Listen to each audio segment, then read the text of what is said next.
Hello, thank you for joining me today. Now then, once again, I do need to step in and record a new intro for this episode. I'm actually about to record episode 5. So before I do that, I thought, I'll jump in and do an updated intro for this. Now, the reason for that is because, first things first, the subs are different for this episode.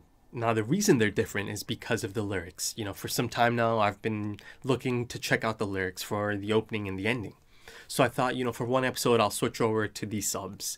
I'll get to check out the lyrics and I'll just check out the episode as well. How different could it really be, right? Turns out there's actually quite a bit that is different. So it was brought to my attention that there are some major differences in the translations from the official subs and then this set of subs. Even the title of the episode was different, the translation for that. But yeah, that being said, I certainly checked out episode 4 again, and this time I used the official subs. And I took some notes about the differences, and I'll cover those. I'll have a segment for those in the upcoming discussion for episode 5, the one I'm about to record. So yeah, just so you know, the subs are different. But I also, at this point in time, I have seen the official subs as well for episode 4. So I guess you'll get my thoughts on both subs, right? And real quick, if you are interested in early access or full length to this episode, consider checking out the Patreon page. Check out the different listings there. Once again, it's only an option, right? If you are interested. Other than that, every Friday, Shingeki is still going to come out. And also, you can check out the list, the massive anime list, the to-watch list on my Patreon page. Anyone can go check it out. You just go to the homepage and you'll see the different plans for the channel. Like I said earlier or before, it's quite an extensive list. And, the stuff on this list is stuff I certainly want to check out. I don't put anything on that list that's just there for the sake of it. As you all know, there's so much amazing stuff to check out, but always such limited time, right? So you really do have to pick and choose. So even though it is an extensive list, it is handpicked. Right then, that's about it. Thank you for tuning in, and you'll see me once again for the outro for this. Enjoy.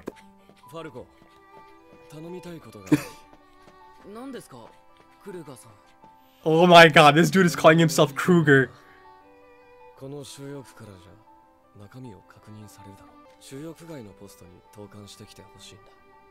Who's he sending a letter to?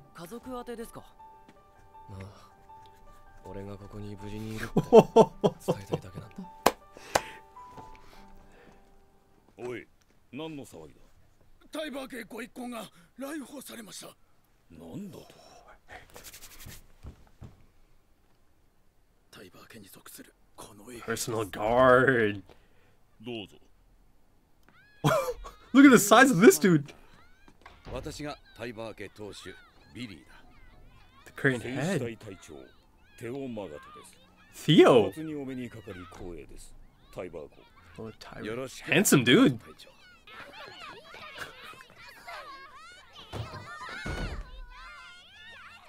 Ooh. Oh. Oh, this should be interesting. 本当にここにお越しになっているのかさえも。しかし、いますよ。潜水の巨人はこの中に。Should be interesting to look at those different frames. ここにはヘロス像を見に来たんだ。100年前、人間でありながら大地の悪魔を打ち破り、世界を救ったマーレの誇る英雄、ヘロスの勇姿を勇ましく美しく傷一つない。Kind of like him, right? マーレの魂そのものだ。ええ、まさしく。銅像の中は空洞ですし。隊長殿は手厳しいな。マーレ人の戦争とは新聞の活字にのみ存在します。字を読むだけで領土が広がるのだから楽でいい。Yeah, they show that in episode 1. 実際マーレ人に弾が耳の横をかすめる音を聞かせたところで、この国は自戒するまで戦争への歩みを止めないでしょう。God, incredible music. もしマーレを裏から操る者がいるなら言ってやりたい。とうに手遅れだと。本当に容赦がないな、隊長。There's a lot of subtext here, isn't there? 私の通り、この国はタイバー家の権限下である。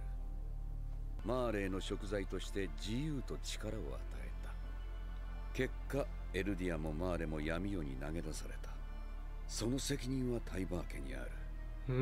私は来る祭事において世界に全てを明かすつもりだ。マーレには再び英雄が必要なのだ。テオマガト、今一度この手を握ってくれないか。Interesting fellow. Galliard.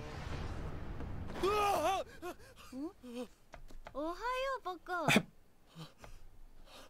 ピーク、何やってんだよ。こっちの方が Oh wow. That look on her びっ face. くりさせちゃった。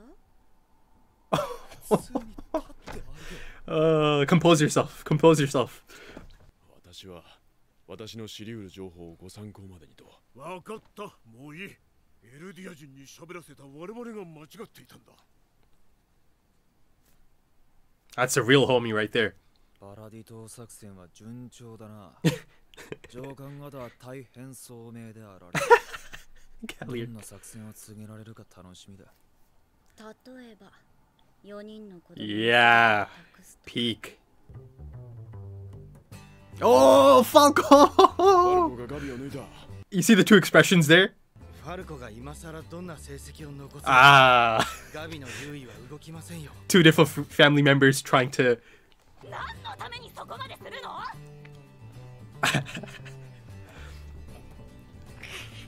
Oh, there's a blush. お前のためだよ。言っちゃったぜ、おい。 It's like. Oh, she remind me of Ymir there. 私のためだって言いたいわけ。わかんないんだけど。 She's the only one who doesn't get it. 何あいつ。何 The music, it's really different. 俺の一家は外国の収容区から移ってきたからわかる。 Oh, okay. ひどい目にあった。外国のエルディア人に対する敵意はここの日じゃない。 Oh. 大掛かりな解体工事が必要。 There's so much subtext here, man. Like, 深刻でしたので。 age is taking toll on my house. おめでとう元帥殿。軍はあなたのものだ。いいえ、軍は国家のものです。そしてこの国の最高司令官はあなたです。 You know, he's trying to remind me of Commander Smith a bit. 違うな。先代の誰もこれを握ろうとしなかったのがわかる。 Oh, that music. 握らざるを得ない時代が来てしまった。 Oh. 私はたまたまなんだ。家は倒壊寸前でしたが、使える柱も残っていました。その者どもによると、我が家にはすでにネズミが入り込んでいるよ。Oh, this is fantastic, man. やったじゃないか、ファルコ。Ah, that transition. いえ。それは家族の方からですか。 Holy shit, is that? 退屈だろうってな。この体には難しかったが。俺も That's a baseball glove. 祭りが終わったら故郷に帰るとする。 Holy shit. It's happening, isn't it? 区の診療医のイエーガーだ。ここにはたまにお茶を。Oh, I didn't recognize him. はじめまして。クルーガーです。 Holy shit. よろしく。 He's speaking to his grandpa. あの少年の叔父はエルディア復権派の幹部だ。 Oh, so it is a tight connection. は楽園送りにされ、その家族。 Christ, the OG. 家族の元にお帰りなさい。 Oh. 後悔を残してからでは遅い。 Ah. That's quite interesting coming for him, isn't it? 家族に悔いがあるようです。後悔しない日などないよ。私が普段から厳しくしすぎたんだ。医者をつけと私だ。すべては私。Wow. 勝手に出歩かないでください。 Oh. 少し目を離した間に。 He's a patient. ほら、ヨーガさん。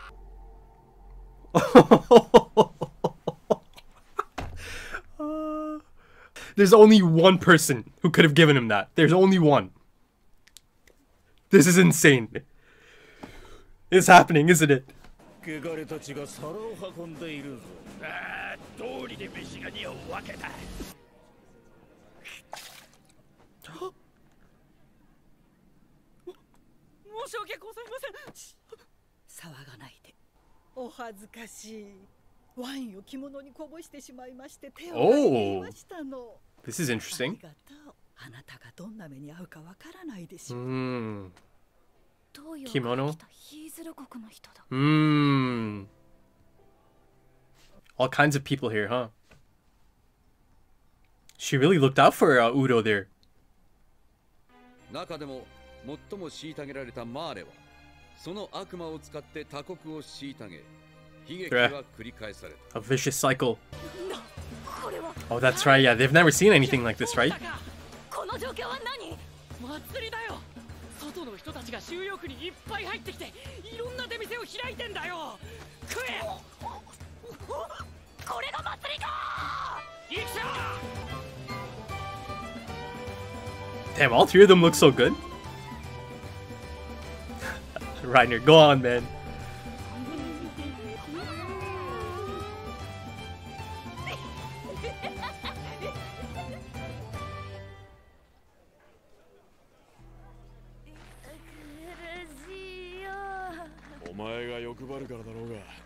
Ah, Reiner. 毎日お祭りすればいいのにね。そうだな。なんだかね、最近初めてのことばっかり起きるの。そうだな。なんだか何かが変わりそうな気がするの。ああ、そうだな。Oh! お、楽しんできたか? Going for a perfect game, aren't you? さっき知り合いを見つけたとかでどっか行きました。こんな日に硬いこと言うなって。 Even Colt's a good looking dude. All of them are good looking. あれ、戻ってきたよ。ブラウン副長。一体どうしたんだ？行けばわかりますよ。こちらです。ああ。来ましたよ。よ、4年ぶりだな、ライナー。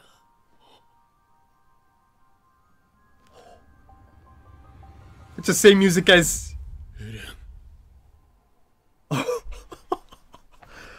Oh, I gotta pause this, That was the same music as, The Big Moment, Season 2, Episode 6. Reiner coming out to Eren. This is insane, man. This episode is just insane. And isn't it funny that Eren is the one in the basement now? And Reiner had to kind of be taken down there? Falco has no idea. He has no idea. Oh my goodness. Okay. As far as cliffhangers go, that is just insane. That is just insane. And, you know, I love the touch there. It's the exact same music that plays during Reiner's big coming out party almost, right? It's been 3 long years. Reiner said that all that time ago. And now you have Eren saying it's been 4 years, right? And now he's the one kind of shocking or coming out to Reiner or surprising him. Right now it's his turn to be the sleeper agent who reveals himself. And of course, it was a great touch to have that music playing. I don't know the name of the track. You know, it's iconic. I've heard it so many times now since that episode, but I still don't know the name of the track. But it's incredible to hear that piece of music again, and it instantly kind of transfers you to a different moment in time in the series, doesn't it? That look on Reiner's face, though, wow. And Falco, sweet old Falco has no idea, right? He's here like having actually a bit of a resurgence, or he's having a good moment in his life, right? And that's actually because of Mr. Kruger, right? He helped push him on, after these talks they've been having. Wow, this promises to be fascinating. I think that much is for sure, right? this has the potential to be one of the most important scenes of the entire story, right? One of the most crucial scenes of the entire story, because, you know, it's been a few years now. As Eren reminded Reiner, it's been 4 years, right?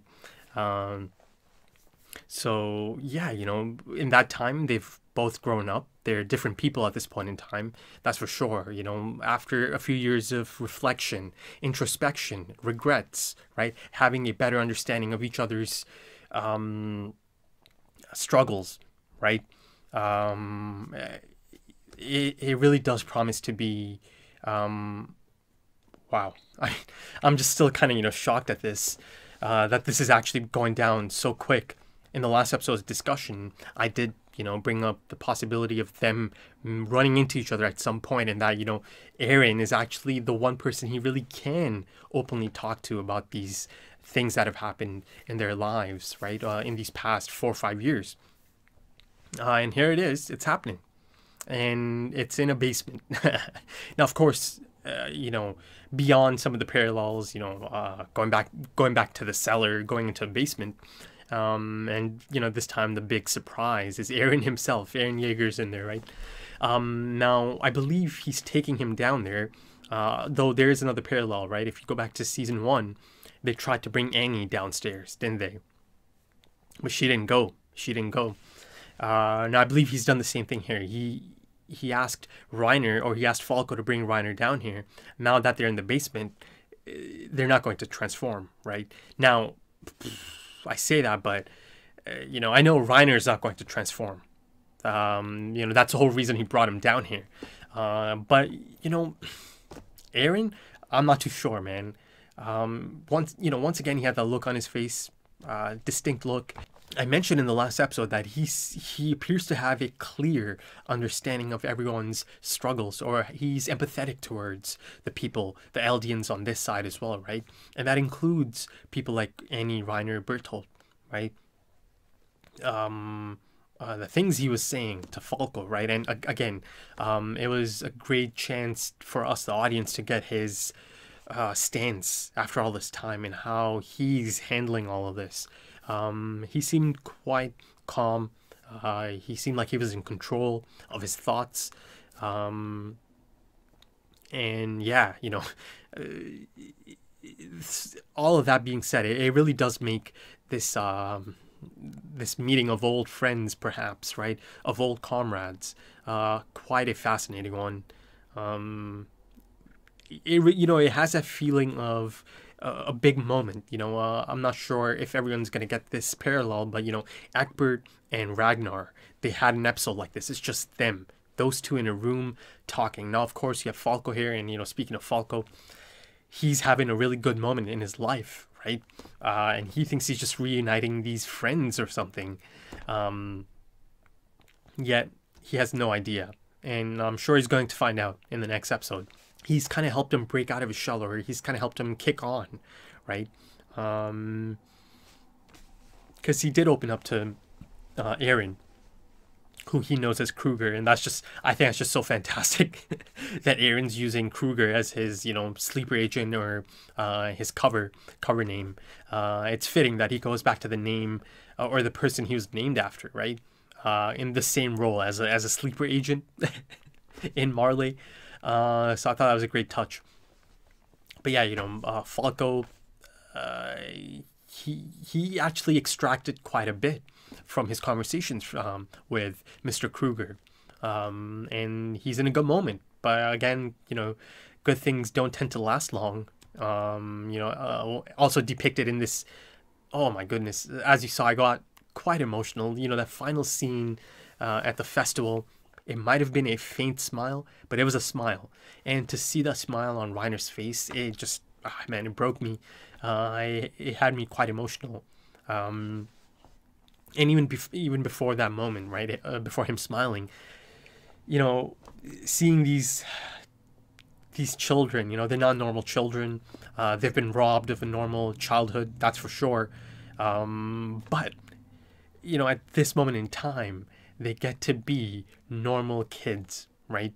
It's such a beautiful yet heartbreaking moment because you know this might be the one and only time they get to experience something like this, right? To be their own age, to be happy, to goof around, right?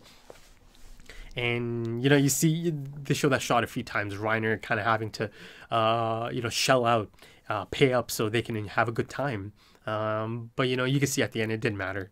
To see them happy, I think that is the purpose of Reiner's life now, to make sure that these kids don't go down on the same path. You know, as depicted in that last episode, he realized, you know, I still have them. So yeah, that was one of the most beautiful moments of the entire series. Him having that faint smile on his face, and he, again, you know, he looks so tired, kind of like me. You know, you can see even in the animation or the drawing that they've given him like eye bags, right, or dark circles. He looks perhaps much older than his actual age, right? And even beyond just the children, you have to think about the Eldians that are in Liberio. You know, for them, this is a once in a lifetime experience as well, right? And you see Peak and Galliard, they're having a good time as well. Oh man. Yeah, you know, like I said, right from episode 1, there's a clear attempt here. Not an attempt, like it's, you know, hugely successful here to establish empathy for all of these characters on this side, right? The Eldians on this side. And, you know, one of the other incredible scenes, there's actually a few masterfully crafted scenes in this episode, and I'll get to each one of them. And, you know, one of those scenes is that final scene before it goes into the ending and then it goes into the post-credit. And before I move on from it, it appears there might have been a time skip, right?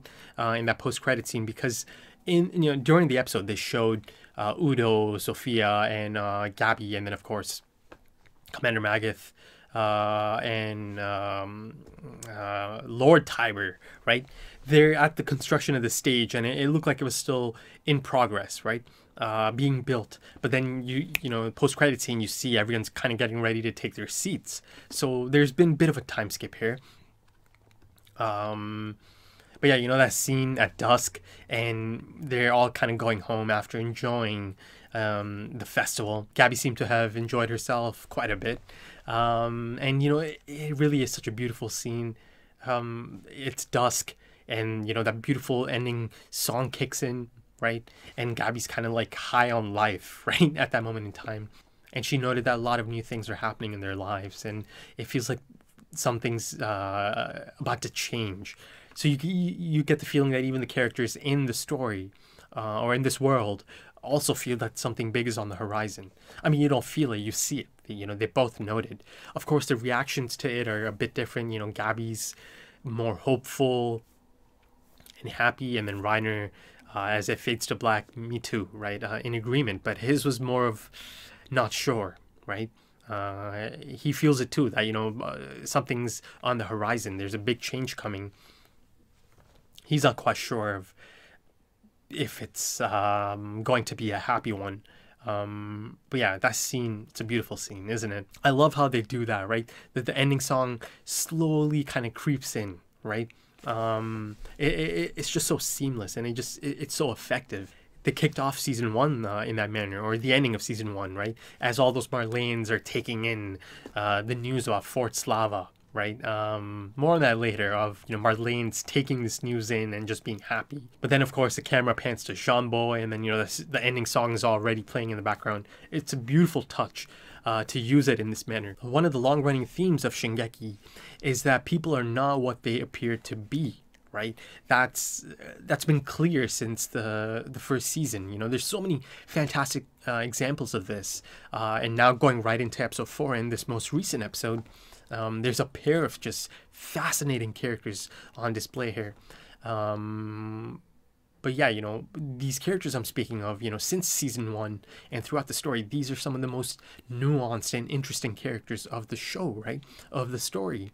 And Isayama-san has depicted time and time again that there might be a hidden nature, right, underneath this facade of traits. That there is another set of skills, you know, below this persona, And that's what makes so many of these characters so interesting to me.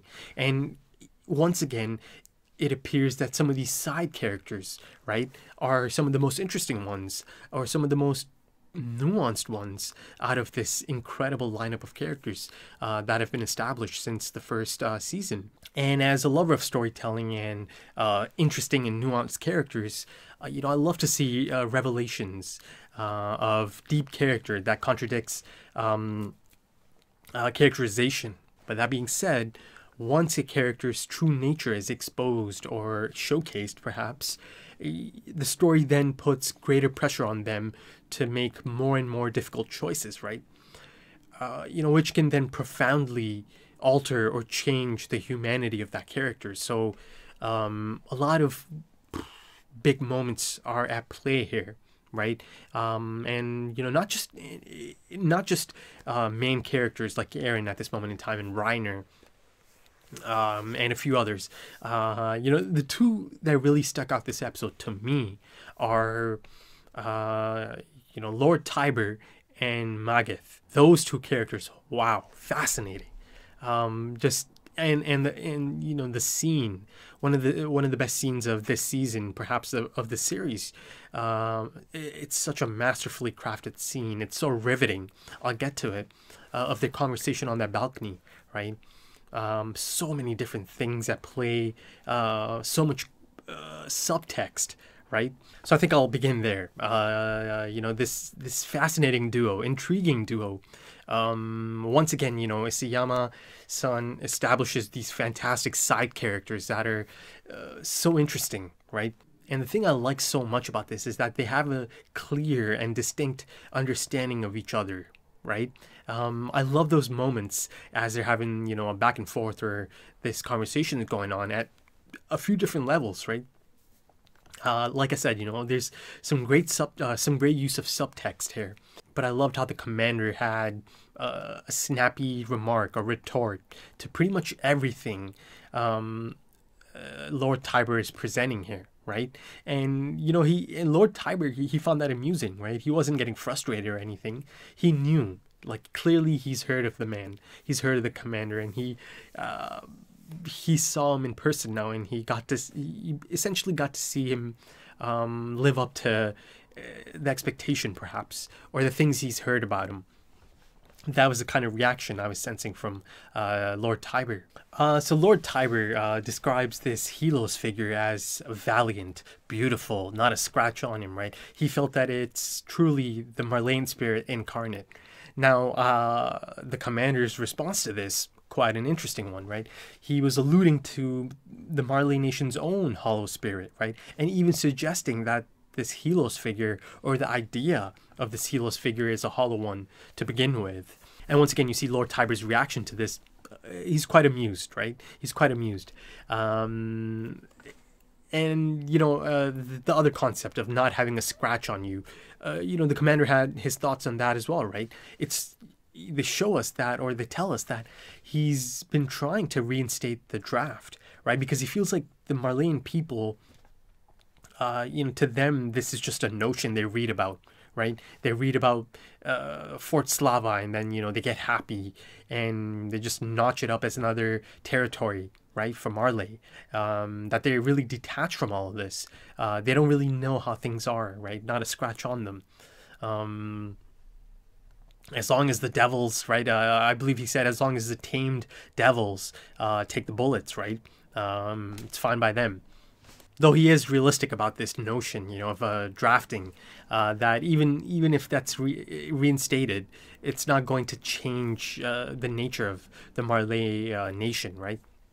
They're going to continue throwing themselves into wars, even if that does end up being a thing. He essentially calls out Lord Tiber. You know, he tells him it's too late for anyone to control Marley from the shadows, right? You know, the puppet master, perhaps, from the shadows. And again, the big revelation came out of this, right? That indeed it's the Tiber family, an Eldian family, running Marley, right? So just that concept is so cool, isn't it? That there's this Eldian family, an untouchable Eldian family that is quite influential, right? So much so that all these important people from abroad are coming to Liberio just because he's asked them to come, right, for this grand theater performance, apparently. And you see that a bit later on in the episode as he's mingling with people from all around the planet, right, and they love him, right, they admire him, like they latch onto him. So he's certainly quite a charismatic, quite a suave, smooth customer, right? He certainly knows how to use his position. He's damn good at it. But going back to their conversation on the balcony, yeah, it appears that they told me this in episode 2 that it was the Tiber family that was responsible for defeating or being a big part in defeating the Eldian Empire and sending the first king, or sending that king to the walls, to Paradis, right? He wasn't the first king, but he was the first king of the walls, and that they're responsible for giving Marley freedom and the power, right? They've just kind of hung back this whole time. They made the choice to not do anything, right? They just kind of get left alone. Again, they brought up that concept in episode 2 that this Tiber family is known to just kind of keep to themselves. And again, that goes to the notion of, this being atonement for the sins of their ancestors or the Eldian Empire, right? But, unfortunately, Marley decided to take the path of militarism, right? And the commander believes that it's sooner or later this country is going to end up imploding because they just, they refuse to get off that path, throwing their country into war after war. The Tiber family, from a position of power, just made the choice to stay out of it, to hold back, right? So in that sense, there is a bit of a parallel to the King of the Walls, right? The Rice family, a bit of a parallel there, right? That this Tiber family is in a position of power, but, they made the choice to stay out of it, right? Again, atonement.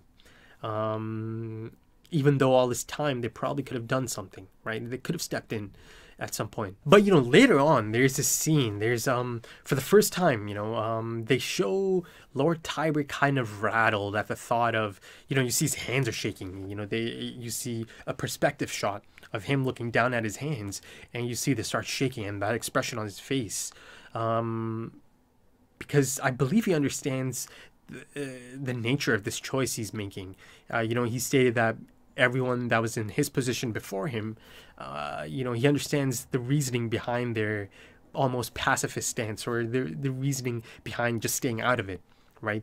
Because of the connotations. But now he said he finds himself just at this moment, right? Time has run out, and he just happens to be the one in charge.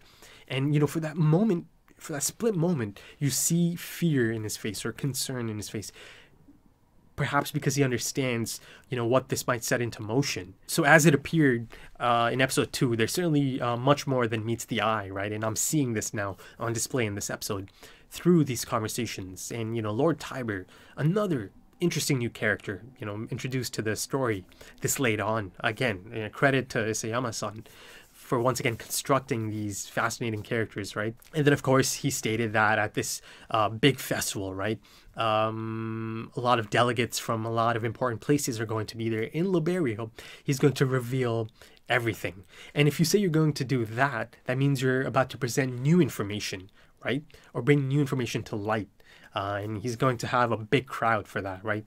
Some he knows about, others he might not know about specifically. But, one of the most interesting things to come out of this conversation is this notion that Marley needs a new hero, right? He presents this idea.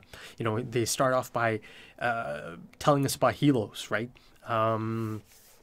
Now he's saying that it's time for a new hero. And it's time to establish a new narrative, perhaps. And again, it goes back to that concept from episode 2, right? Galliard saying, oh, how come they want to come out of their mansions now to play the hero?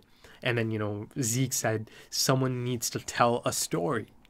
it's all kind of connecting now, right? And then, of course, the major, thing out of this is that he asked the commander if he'll join him in this endeavor, right? And of course, he reaches out. And that goes back to the title of the episode, Hand to Hand. And then circling back to them sitting outside as the stage is being built, he passes this black notebook to him, right? And Lord Tiber reads it.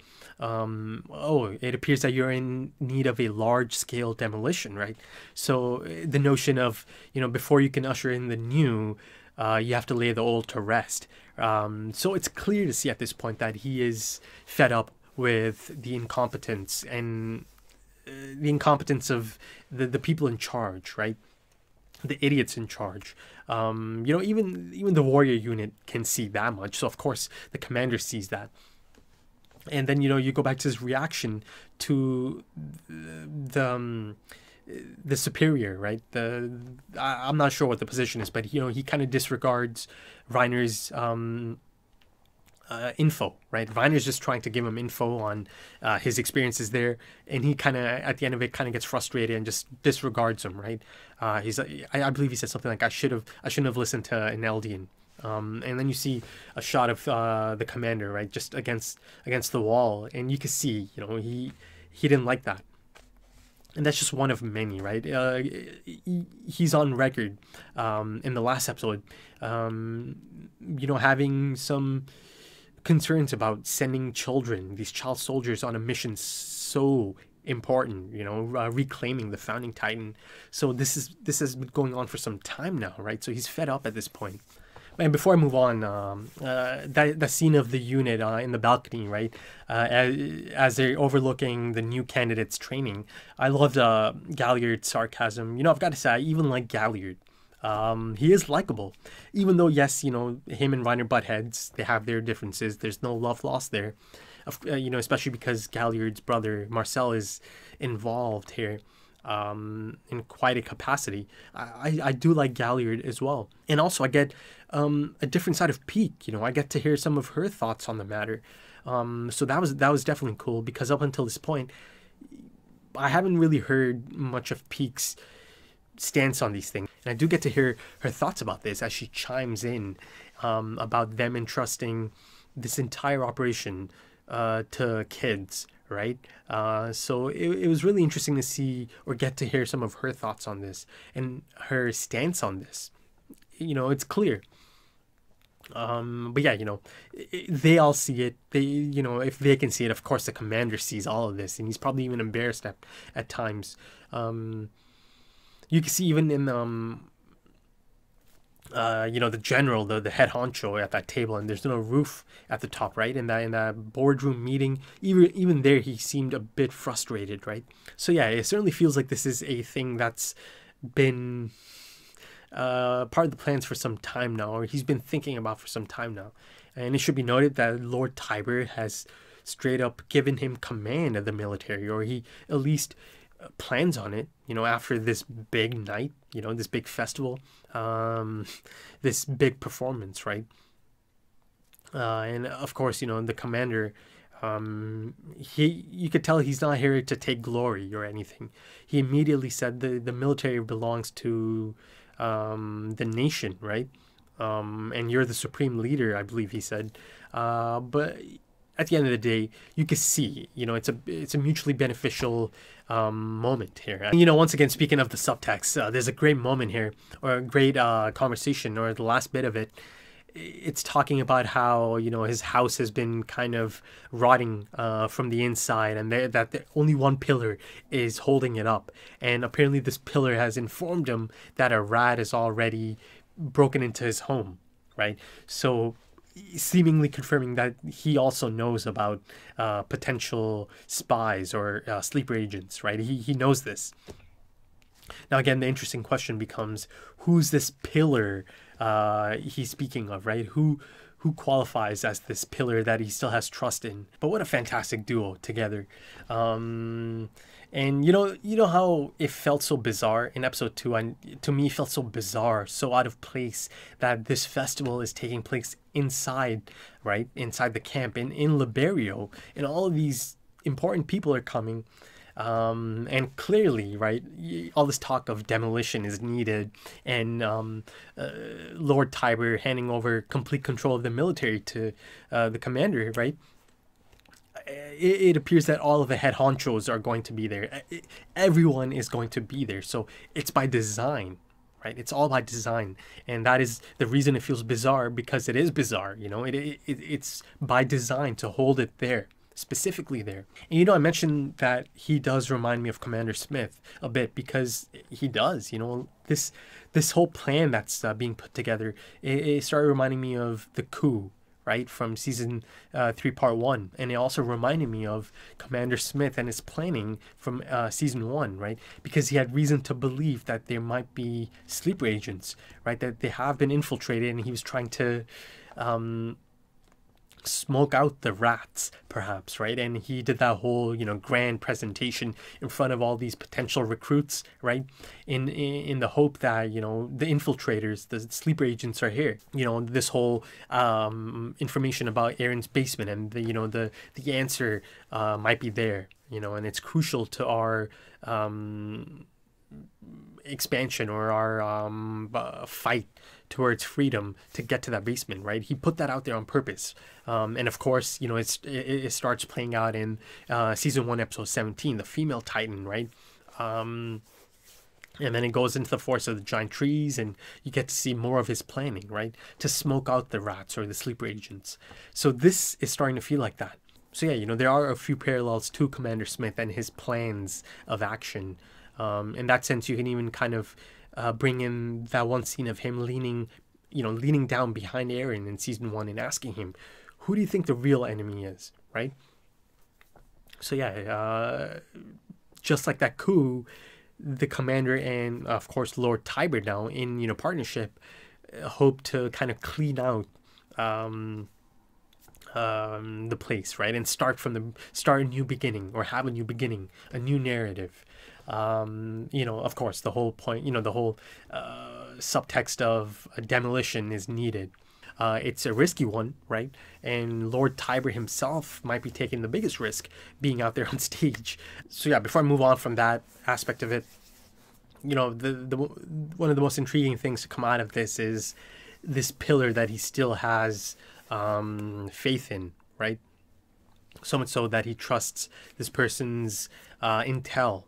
I mean, it's good intel, that's for damn sure, because there are rats, as he called them. There are sleeper agents, there's spies that have gotten in, that's for sure. And speaking of a fantastic transitional hinge, the moment, you know, the conversation about a rat making it into his home, the next scene, you know, the hinge is Eren. You know, the next scene is Eren speaking to Falco on that bench. So yeah, that was a great transitional hinge, wasn't it?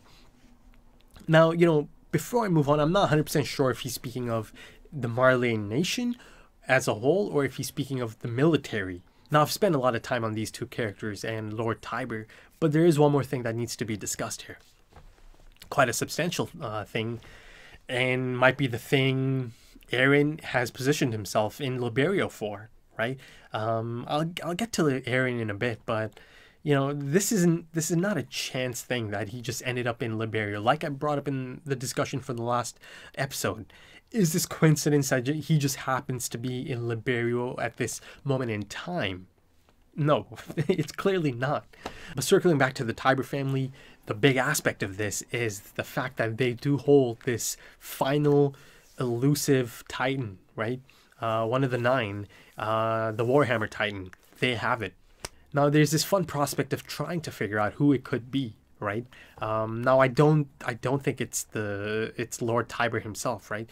Because he is the head of the Tiber family. Now, you know, going through the different people they showed, you know, his family appears to be a big family. But even before they show us the family, they draw our attention to this massive hulking specimen of a guard, right? You know, in that sense, he even kind of felt like the embodiment of this Helos figure they're describing later, or just after that scene. Now, in my opinion, it feels like it's a bit too on the nose. You know, this specimen of a guard. You know, quite an impressive figure.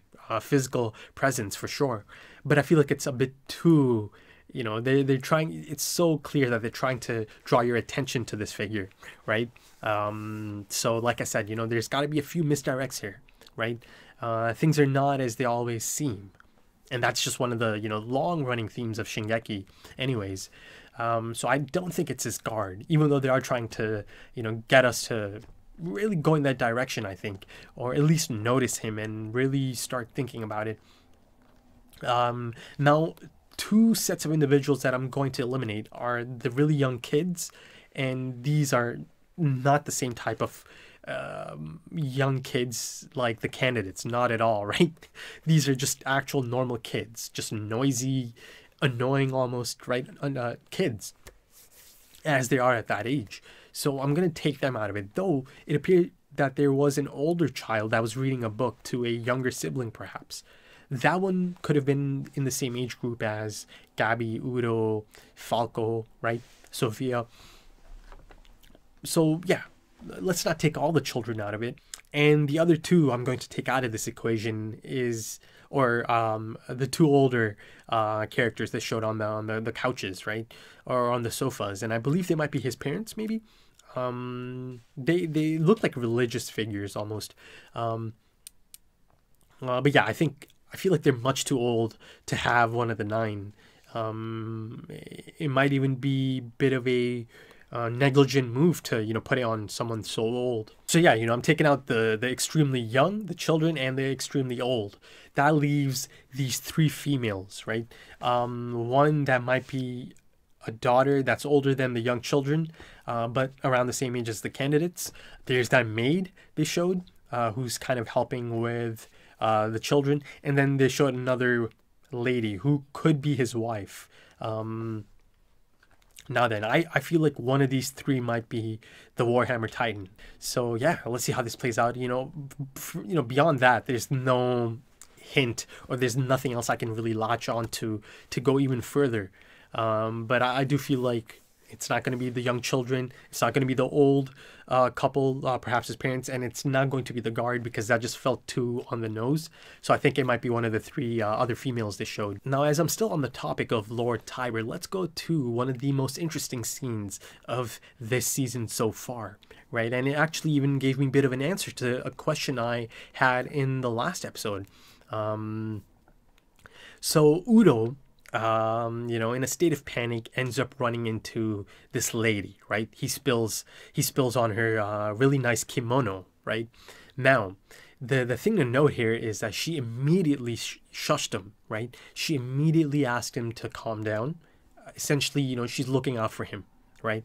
Because she straight up said, do you know what they might have done to you if they found out? In the same room, you have other important delegates pinching their noses and talking about, these Eldians smelling up the place, right? Something along those lines. And that's one of the reasons Udo got flustered, right? And then you have this lady who's from the Orient, as the subtitles specified. So the Oriental clan, right? I believe the country, the nation was called Haizuru, right? Now, this is fascinating, right? Because this is so new. This is someone looking out for an Eldian, right?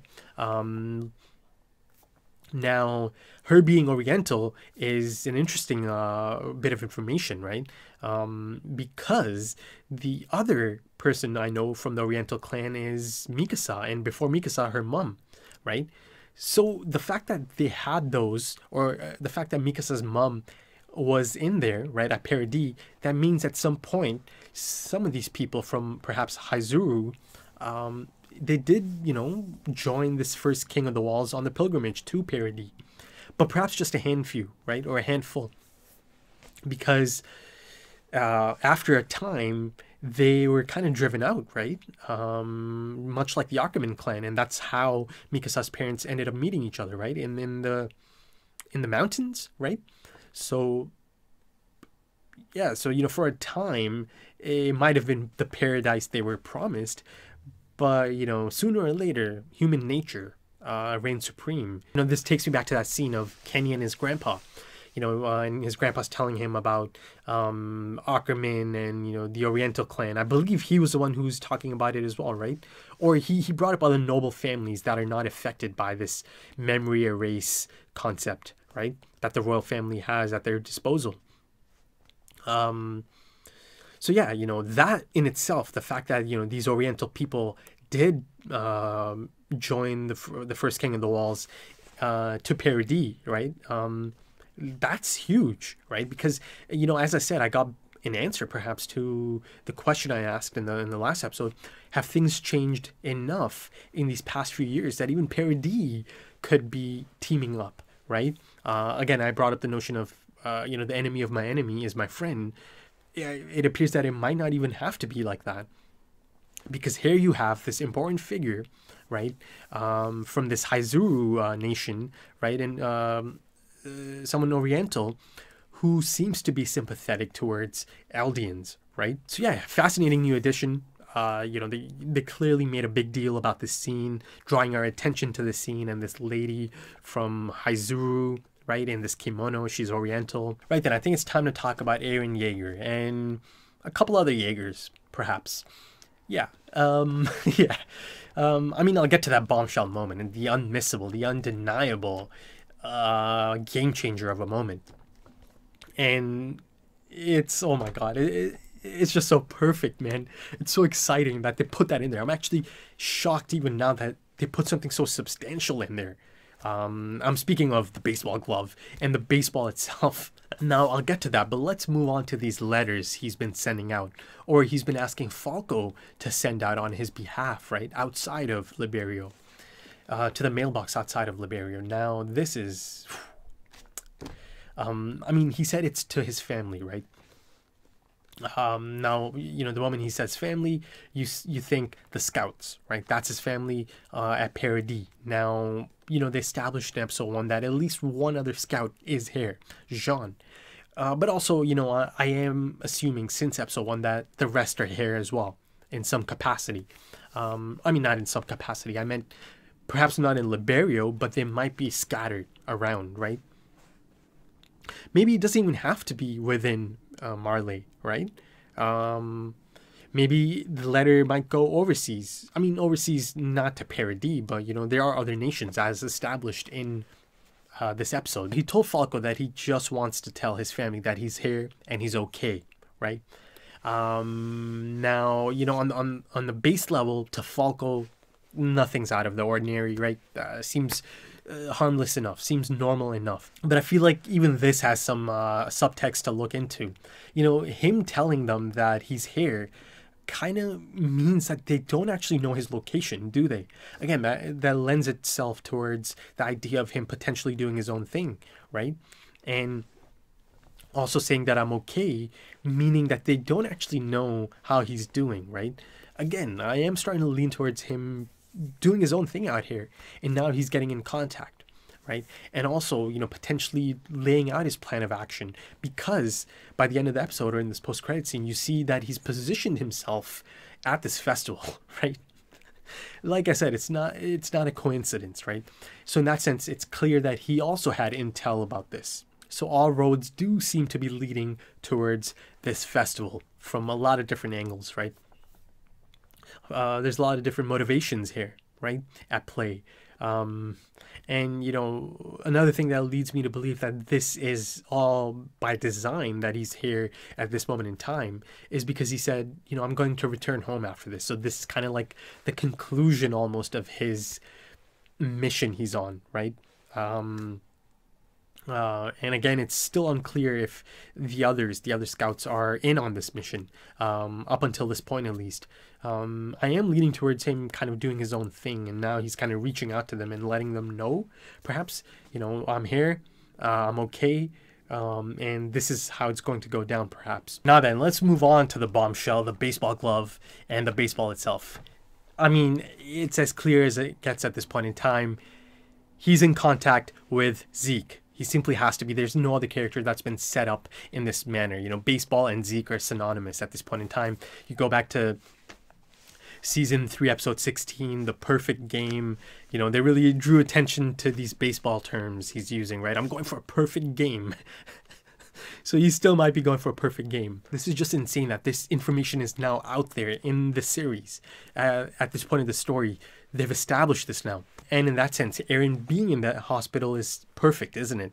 Because Zeke has a reason to go there, right? Because of his grandpa, who had quite an interesting conversation with Eren, or Kruger as he believes. So if not anything else, they're at least in contact. They have spoken, right? So much so that he's introduced Eren to baseball, right? So they've had conversations, they've talked, and I feel like this is how Eren has the intel. Zeke, essentially, he might have just told Eren everything he told Peak and Galliard and Reiner and Colt in that room, right? In episode 2, this whole intel about, oh, the Tiber family is going to hold this festival and this big announcement is going to happen and they have the Warhammer Titan. I believe he might have given that exact same intel to Eren, right? So Eren is here now, knowing that the Warhammer Titan is here, right? It's around, but that's the unknown, right? Even Zeke doesn't know this part, right? That's the chaotic unknown. No one knows who actually has the Warhammer Titan. It's in the Tiber family, but they don't know the specifics. So that's the one question mark in all of this, right? And once again, this goes back to the conclusion to the Battle of Shiganshina, as Zeke comes face to face with Eren for the first time. You know, it was clear to see he has no malice towards Eren Yeager, right? In fact, he even said, one day I'm going to come back and rescue you. So it's insane that it's at this point now that Zeke is in contact with Eren, right? Zeke knows Eren is here, right? I think that much is clear. They've spoken. I believe he's given Eren information, and now Eren has positioned himself at the festival, you know, as shown in the post-credit scene. So it appears that indeed Zeke Yeager has some ideas of his own, and I feel like it's been confirmed at this point. I mean, come on, man, like baseball glove and baseball. There's only one person you can connect that to, right? I really do feel like that's unmissable. But, you know, I also thought that, you know, perhaps he's sending this letter to Zeke, right? He did say family, right? But the thing is, it appears as Zeke has known about Eren being here, right? Again, given the whole baseball glove situation. But, you know, he told Falco that he wants to tell his family that he's here and he's fine. That leads me to believe that, you know, that letter might be for the scouts, his fellow scouts, right? I'm just kind of so excited that it's gone to this point that they've confirmed that Zeke has something up his sleeve, right? Again, his motives still aren't, you know, clarified just yet, but they've shown me enough that it makes things interesting, you know, that he is talking to Eren, right? That he has talked to him, that he might have given him intel. So wow, this is crazy. This is crazy that it's at this point now. Now, before I move on from the scene, Eren does meet another Jaeger. He meets his grandfather, and it's actually quite a sad scene, you know. Now Eren, of course, you know, he's kind of, you know, just stoic in his response. Let's call him Dr. Jaeger. You can see that he's kind of catching on that, you know, Eren is using Falco to run errands, you know, do things for him, and Dr. Jaeger is uneasy about this concept or this prospect, because he revealed that yes, indeed, there is quite a tight connection. The OG Grice was their uncle, right? And of course, being one of the ringleaders of the Restorationists and then being caught, yeah, you know, that made things difficult for their families. You know, now originally, you know, I only spoke of Zeke having to go through the embarrassment, perhaps, of having parents like that. Embarrassment in the sense that, you know, other Eldians perhaps look down on you because of this. Other perhaps Marleans know about this, and, you know, things just become difficult for you. And as Dr. Jaeger mentioned, things became quite difficult for the Grice family. And, you know, these boys, Colt and Falco, are doing this for that reason, you know, to help out their family, to clear their family's name. And they've done a good job of it, right? They've been quite successful. Colt has been picked as the next Beast Titan, and Falco is in the running for the next Armored Titan. So Dr. Jaeger doesn't want them to get in trouble, right? Because of this ominous, strange figure, right? Kruger. Though, you know, then it starts going into family and regrets, and you know, of course, you know, there's that jarring breakdown, and it is quite sad to see him in this state, to see that he's so full of regret, that that his mental state isn't stable anymore, right? That he has so many regrets about his children, you know, his young daughter dying, and then pushing things onto his only son, Grisha, right? Pushing him into a particular direction, right? Pushing his beliefs on him. So I actually did feel quite bad for him. It was a sad moment to see him in that state. And, you know, one of the reasons I got emotional as Zeke reunites with them in episode 2, you know, the soldiers returning to Liberia, because it did make me think of Grisha and how they lost both their children, right? And now they have Zeke. So yeah, that was quite an interesting scene, that's for sure. And then you're speaking of Falco and Colt, you know, there's that really nice moment, you know, there's different beats to this episode, right? There's also some fun moments as you see Falco overtakes Gabby in that foot race. But then, you know, the really interesting thing here is the two different reactions. Gabby's family member, Reiner, he seemed quite excited about this. Oh, look at this, Falco's actually overtaken her. And then you see Colt, who didn't seem too excited, right? He had concern, and you see that bead of sweat on his left side, I believe, much like the late Bartolt. So yeah, that dynamic is still at play, isn't it? Family members trying their best to make sure that their loved ones don't follow them, you know, on this path, and they don't end up becoming one of the 9. You know, save them, much like Marcel did all that time ago with Galliard, who still ended up becoming one regardless, but still, he did it, right? He was successful at the time. The candidates returning home, and you see those 2 guards at the gates, Marlene guards, right? I mean, they have to be. You're not going to have Eldian guards there. That's not effective, is it? But I love their disposition. I loved how they cared about these children, right? Even though they're Eldian, they genuinely cared about their day-to-day lives. They knew about them, right? They knew that Falco likes Gabby. They knew that Gabby is this really impressive candidate, right? And they knew how big of a deal it is that Falco actually beat Gabby in a foot race. So I love that they were interested in their lives, right? And, you know, I was asking about something like this in my season 3 part 2 discussions, one of them that day, I believe, that I hope there are, you know, I hope it is a realistic situation, and there are some Marleyans, right, that are sympathetic towards the Eldians, right? And it was really nice to see this moment, you know, these guards that really do know these children and their day-to-day lives. Let's end it off on Falco.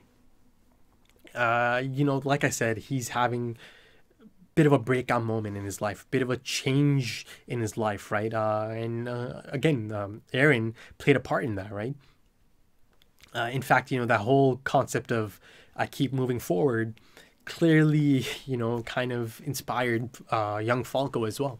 Feeling powerless was one of the running themes of the last episode, right? And Falco certainly fell in that category, right? He told Aaron as much, or Kruger as much, but then you see in this episode that he is breaking out of his shell. He is able to help people, right? He's out here helping Aaron Kruger, right? Or just Kruger.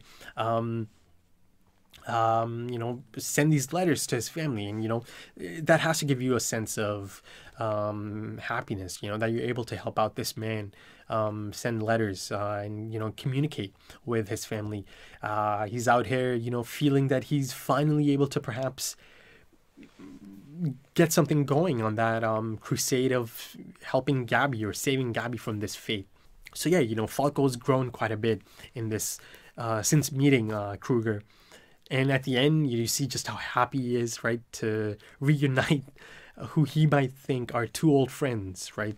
And the look on his face is just pure joy, right? Yeah, it all kind of depends on how this plays out in the next episode, this meeting of old friends, old comrades. It is quite a fascinating prospect, isn't it? These two meeting up after all this time. Wow. Just incredible. Right then, I think that's about it. I think that's about it for this episode. If I missed anything, I'll come back to it in the next episode. I was supposed to talk about the opening and the ending. I did see the lyrics this time, but I'll have to do that in the next episode because I do want to check them out again a few more times, read through them in comparison to the imagery on the screen. But I'll get to that in the next episode for sure.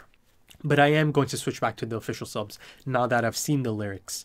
Right then, so if you enjoyed that, consider dropping a like. Takes a split second and you'll be supporting the channel. Consider dropping some comments. Give me your thoughts. Once again, if you're interested in early access to the next episode right now, or even full length for this episode, check out the Patreon page, check out the different listings there, even, perhaps check out the homepage and check out the different plans, in terms of anime. Anyone can go to that. It's on the homepage. Anyone can check it out. It's a big breakdown of the plans. Again, it's an extensive list, but everything there is handpicked and stuff I'm really interested in.